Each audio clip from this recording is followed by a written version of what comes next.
नमस्कार, जय श्री कृष्णा। मैं राकेश ज्योतिष शिरोमणि शिवानी स्टोर चैनल में आपका बहुत बहुत स्वागत करता हूं। और जैसे कि पिछली कुछ वीडियो से मैं आपको वर्क कुंडली के बारे में बता रहा हूं।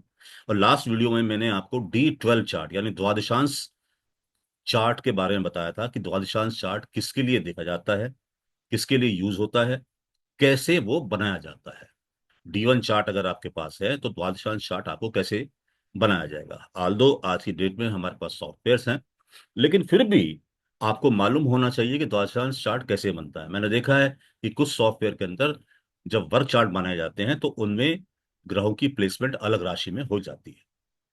बहुत से सॉफ्टवेयर के अंदर ये प्रॉब्लम होती है। तो इसलिए आपको भी इतनी नॉलेज होनी चाहिए कि अगर मंगल दूसरे द्वादशांश में बैठा हुआ है D1 चार्ट के अंदर 3 नंबर राशि में, तो वो D12 चार्ट में कहा जाएगा। वो सब चीज देख को अपना आना चाहिए। वो मैंने आपको पिछली वाली वीडियो में सिखाया है। नहीं देखी हो तो आप उस वीडियो को देख लीजिए। अब बताते हैं आपको कि द्वादशांश को महर्षि पाराशर ने, हर द्वादशांश, क्योंकि एक द्वादशांश होता है 0 डिग्री से 2 डिग्री 30 मिनट तक का, 30 डिग्री के हमने 12 हिस्से किए। तो एक द्वादशांश हमारा 0 डिग्री से 2 डिग्री 30 मिनट का होता है। हर द्वादशांश के देवता निर्धारित किए हैं ऋषि पाराशर ने। कैसे? ये देखिए, देवता कैसे हैं। पहले, पांचवें और नवे द्वादशांश के लिए पहला द्वादशांश कौन सा हुआ? 0 से 2 डिग्री 30 मिनट का। पांचवा द्वादशांश कौन हुआ? पांचवा द्वादशांश अगर आपने लास्ट वीडियो देखी हो तो फिर भी मैं आपको उसमें दिखा देता हूं। पांचवा द्वादशांश हुआ ये वाला, 10 डिग्री से 12 डिग्री 30 मिनट तक का। तो ये कहते हैं कि अगर कोई भी ग्रह पहले, पांचवे या नवे द्वादशांश में है तो वहां देवता जो है वो गणेश होते हैं। उनका आधिपत्य गणेश के पास होता है, भगवान गणेश के पास होता है। अगर कोई द्वादशांश में दूसरे, छठे, 10वें द्वादशांश में कोई ग्रह बैठा है तो देवता होते हैं श्री अश्वनी कुमार, जो देवताओं के वैद्य हैं। अगर कोई ग्रह तीसरे, सातवें या 11वें द्वादशांश में होता है तो उनके देवता होते हैं यमराज। कोई ग्रह चौथे, आठवें या 12वें द्वादशांश में होता है। चौथे, आठवें, 12वां द्वादशांश मैं आपको दिखा देता हूं। इस टेबल में पिछली बार आपको मैंने बताया था, पिछली लास्ट वीडियो में। चौथा द्वादशांश ये है 7 डिग्री 30 मिनट से 10 डिग्री के बीच में। आठवां द्वादशांश है 17 डिग्री 30 मिनट से 20 डिग्री के बीच में। और 12वां द्वादशांश है 27 डिग्री 30 मिनट से 30 डिग्री के बीच में। अगर इनमें कोई ग्रह हो इन डिग्रियों में तो उसका जो शासित देवता होता है वो होता है अहि या सर्प। तो ये देवता है, इनके अनुसार ही हम बता सकते हैं कि कैसा आपकी कुंडली है। D12 देवताओं का बहुत यूज है, देवताओं से ही होता है। कुछ एस्ट्रोलॉजर्स ग्रहों वर्क कुंडलियों में दृष्टि का इस्तेमाल करते हैं, दृष्टि नहीं होती, क्योंकि पाराशर ने दृष्टि के बारे में बिल्कुल नहीं कहा है वर्क कुंडली में। उन्होंने कहा है कि वर्क कुंडली में हर भाग के देवता नियुक्त कर दिए गए हैं। उनके अनुसार आपका कर्म, आपके जो भी व्यवहारिक ज्ञान है, उनके अनुसार ही आपका होता है। गणेश, अगर भगवान गणेश में देवता आते हैं आपके, यानी कोई ग्रह आपका पहले, पांचवें, नवे द्वादशांश में बैठा हुआ है, ये सिंपल है। ये अग्नि राशि है, पृथ्वी राशि है, वायु राशि है, जल राशि है। तो अगर अग्नि राशि में कोई ग्रह बैठा हुआ है पहले, पांचवें या नवे द्वादशांश में, तो गणेश उनके आराध्य होते हैं, गणेश उनके देवता होते हैं। इसका मतलब ऐसा आदमी भौतिक और आध्यात्मिक पथ पे चलता है। ये सुरक्षा को दिखाता है, जो जातक को अपने अभिभावकों से प्राप्त होती है। सही दिशा उपलब्ध कराना आदि होते हैं, मतलब उनके माँ बाप उनको सही दिशा उपलब्ध कराते हैं, अच्छे वातावरण में अच्छे संस्कारों के साथ पालते हैं। अश्वनी कुमार दूसरे देवता जो होते हैं दूसरी, छठी और 10वीं राशि के लिए, द्वादशांश के लिए, यानी पृथ्वी वाला जो राशि हो गई, उसके हैं अश्वनी कुमार। अगर अश्वनी कुमार है तो इन्हें स्वास्थ्य लाभ करवाने वाले, अच्छे स्वास्थ्य का आशीर्वाद देने के रूप में जाना जाता है। तो ऐसे लोग अभिभावक की परवाह करने वाले होते हैं। इस भाग में स्थित ग्रह दिखाता है कि ऐसा जातक अपने अभिभावकों की सेवा करेगा। तीसरा आता है यम। यम कौन सी राशि के हैं? तीसरी, सातवीं और 11वीं राशि के, वायु राशि के। अगर कोई ग्रह तीसरे द्वादशांश में है, सातवें द्वादशांश में है या 11वें द्वादशांश में है, तो उनका देवता है यम। यम कौन है? यम मृत्यु के देवता है। वे अनुशासन प्रिय होते हैं, निष्पक्ष होते हैं, धर्मनिष्ठ होते हैं, संयमी होते हैं। ऐसे लोग, इनके नियम कठोर होते हैं, कभी लचीले नहीं होते, मतलब फ्लेक्सिबल नहीं होते इनके नियम। आप जिस बात पे अड़ गए सो अड़ गए, परिवर्तन नहीं होता इसमें। ये यम के बारे में दिया हुआ है। अहि, जो चौथे देवता हैं, वो किसके हैं? वो आपके चौथी, आठवीं, 12वें द्वादशांश के देवता हैं, अहि। उसका मतलब ये है, ये शेषनाग है, भगवान विष्णु के आराम करने की स्थान है। इनके पास विष होता है, और यह विष उस ग्रह को प्रदान करता है जो इस भाग में स्थित होता है। लेकिन विष होने पर भी ये सर्प विष्णु की शैया है। तो ये देवताओं को याद करना बहुत जरूरी है। इन चीजों को हम याद करेंगे तो हमको मालूम चलेगा कि कैसा हमारा चार्ट है और कैसा नहीं है।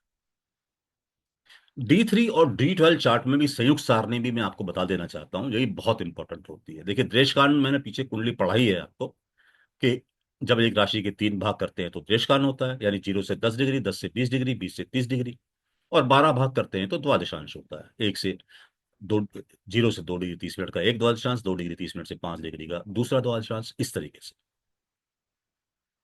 अगर हम राशि लेते हैं, कोई भी ग्रह है हमारा, मेष राशि में है, कर्क राशि में है, तुला राशि में है, मकर राशि में, ये अपनी जन्म कुंडली में आप लोग देखिए, क्या आपका ग्रह मेष में है, कर्क में है, तुला में है या मकर राशि में है। कोई भी ग्रह देखिए, मान लिया आप शुक्र को देखते हैं, शुक्र आपकी कुंडली में मेष राशि में है, या कर्क राशि में है, या तुला में है, या मकर में है।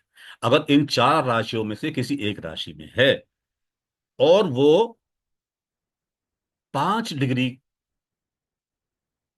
2 डिग्री 30 मिनट से लेके 5 डिग्री के बीच में है, यानी 4 डिग्री का है या 3 डिग्री का है, तो ऐसे केस में उनके देवता हुए नारद, क्योंकि देशकाल के हिसाब से नारद हो गए, और द्वादशांश के हिसाब से अश्वनी कुमार हो गए। तो नारद और अश्वनी कुमार दोनों का साथ उनको मिलता है वो ग्रह में। नारद कौन है, ये मैंने आपको D3 चार्ट के अंदर बताया है, कि भगवान ऋषि नारद की क्या क्वालिटीज होती है, कैसी क्वालिटीज होती है, वो मैं आपको लास्ट चार्ट में बता सकता हूँ। तो आप किसी भी ग्रह को देखकर बता सकते हैं कि इस इंसान की क्वालिटीज कैसी, ये इंसान कैसा रहेगा, व्यवहार में कैसा होगा, तरक्की करेगा या नहीं करेगा। क्योंकि आपको मालूम है कि अगर उसके देवता अश्वनी कुमार आ रहे हैं तो कैसे हैं, नारद आ रहे हैं तो कैसे हैं, अगर देवता यम आ रहे हैं उस ग्रह के तो कैसे हैं। इसी प्रकार से अगर कोई भी ग्रह है आपका वृष, सिंह, वृश्चिक या कुंभ राशि में, सपोज करो आप देख रहे हैं बृहस्पति को, बृहस्पति आपका 8 डिग्री का है कुंडली में, और वो इन चार राशियों में से, यानी वृष, सिंह, वृश्चिक या कुंभ राशि में से किसी एक राशि में है, 8 डिग्री का है। तो कौन से द्वादशांश में आया? ये आया 7 डिग्री 30 मिनट से 10 डिग्री के बीच में, यानी चौथे द्वादशांश में। इनमें कौन है? देशकाल के हिसाब से अगस्त ऋषि हैं, और द्वादशांश के हिसाब से यम है। यम की क्या क्वालिटीज हैं पीछे मैंने आपको बताई हैं, और अगस्त ऋषि की क्या क्वालिटीज हैं वो मैंने आपको D3 चार्ट के अंदर बताया है। तो ये वर्क कुंडली आप देखना सीखिए, बहुत इंपॉर्टेंट है। देवताओं से ही सारा डिसाइड होता है। वर्क कुंडली को लेके बहुत भ्रांतियां हैं, कि दृष्टि देखो, ये देखो, वो देखो, ऐसा कुछ नहीं देखना, आपको सिर्फ इनके देवता देखने हैं। हाँ, एक चीज आप जरूर देख सकते हैं, कि वर्क कुंडली में अगर आपका लगन जो बनता है वो आपकी जन्म कुंडली का छठे, आठवें, 12वें भाव का नहीं होना चाहिए। बाकी किसी भाव का भी हो तो अच्छा होता है। अगर छठे भाव का है तो संघर्ष होता है, 8वें भाव का है तो कलह होती है। अगर 8वें भाव का राशि वहां पे लगन में बनती है आपकी द्वादशांश कुंडली में, तो आप माँ बाप से कलह थोड़ी रहने की संभावना होती है। 12 नंबर की राशि बनती है तो खर्चा बहुत ज्यादा कराने की संभावना होती है। 4 नंबर की राशि बनती है तो ऐसा इंसान माँ बाप को सुख देने वाला होता है। 5वें भाव की राशि अगर द्वादशांश में आती है तो ऐसा इंसान बहुत संतान को प्रिय करने वाला होता है। 9वें भाव की होती है तो ऐसी संतान से माँ बाप का भाग्य उदय होता है। तो ये भी ध्यान देना चाहिए वर्क कुंडली के अंदर। आपको पहली चीज तो ये, कि वर्क कुंडली का जो लगन है वो आपके D1 चार्ट का छठे, 8वें, 12वें भाव की राशि ना हो। अगर छठे की राशि है तो संघर्ष रहेगा जीवन में, 8वें की है तो कलह रहेगी, ये प्रॉब्लम हो जाती है। 12वें की है तो मन में शांति नहीं रहेगी, ऐसे अभिभावक को। तो चार्ट्स में ये देखना आपको आवश्यक है। परीक्षण कैसे करते हैं, ये तो हम जानते हैं, सूर्य पिता का कारक है, चंद्रमा माता का कारक है। तो D12 चार्ट के अंदर, द्वादशांश चार्ट में एक काम और करना चाहिए कि सूर्य से नवा भाव में कौन सा ग्रह है वो भी चेक कर लेना चाहिए, वो पिता के लिए। और चंद्रमा से न चौथे भाव में कौन सा ग्रह है वो माता के लिए चेक कर लीजिए। अगर शुभ ग्रह है तो माता पिता से आपके संबंध 100% बढ़िया रहेंगे। अगर ग्रह नहीं है तो जो राशि का स्वामी है उसको चेक कर लीजिए कि वो केंद्र में बैठा है या त्रिकोण में बैठा है। अगर केंद्र त्रिकोण में है तो 100% संबंध बहुत अच्छे रहेंगे आपके। बृहस्पति पंचम भाव और पंचमेश जो होते हैं, ये पूर्व पुण्यों को बताते हैं, ये दर्शाते हैं कि जातक पिता बन सकता है या नहीं। अगर पीड़ित है तो संतान का जन्म नहीं होता। द्वादशांश का लगन माता पिता तथा पंचम भाव इनके बच्चे को स्वयं जातक का प्रतिनिधित्व करता है। अगर द्वादशांश कुंडली में धन योग बनते हैं तो वे दिखाते हैं कि माता पिता बहुत धनी होंगे। ये मोटी मोटी चीज हैं जो मैंने आपको बताई कि देवता डिसाइड करो, उनसे डिसाइड करो, प्लस वर्क चार्ट का लगन देखो कौन सी राशि है। वर्क चार्ट में जो कारक है उस कुंडली का, उस कारक से उतने भाव पर जाओ। जैसे सूर्य है तो सूर्य से 9वें भाव पर जाओ, चंद्र है तो चंद्रमा से चौथे भाव पर जाओ, वहां पे आप चेक करो कैसा है।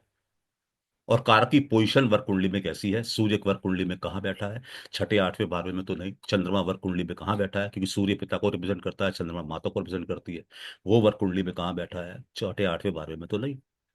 तो ये अगर आप देख लेंगे तो निश्चित रूप से आपका पूरी स्टडी हो जाएगी और कुछ देखने की आपको आवश्यकता नहीं है। तो आशा करता हूं आपको ये सब समझ आया होगा। नेक्स्ट क्लास में हम लोग D16 चार्ट के बारे में बात करेंगे, षोडशांश चार्ट के बारे में। समझ आए तो कृपया लाइक कीजिएगा, सब्सक्राइब कीजिएगा, शेयर कीजिएगा। इसके अलावा हम लोग एस्ट्रोलॉजी पढ़ाते हैं, अष्टक वर्क पढ़ाते हैं, रेमेडीज पढ़ाते हैं, उन सब के कोर्सेज हमारे पास हैं जो बहुत न्यूनतम दामों पे उपलब्ध है। अगर आप लेना चाहें तो हमसे संपर्क कर सकते हैं। कुंडली दिखाना हो आपको या कोई भी एनालिसिस आपने करानी है अपने जीवन की तो वो भी बहुत ही मिनिमल फी पे हम करते हैं। तब तक के लिए नमस्कार, जय श्री कृष्ण।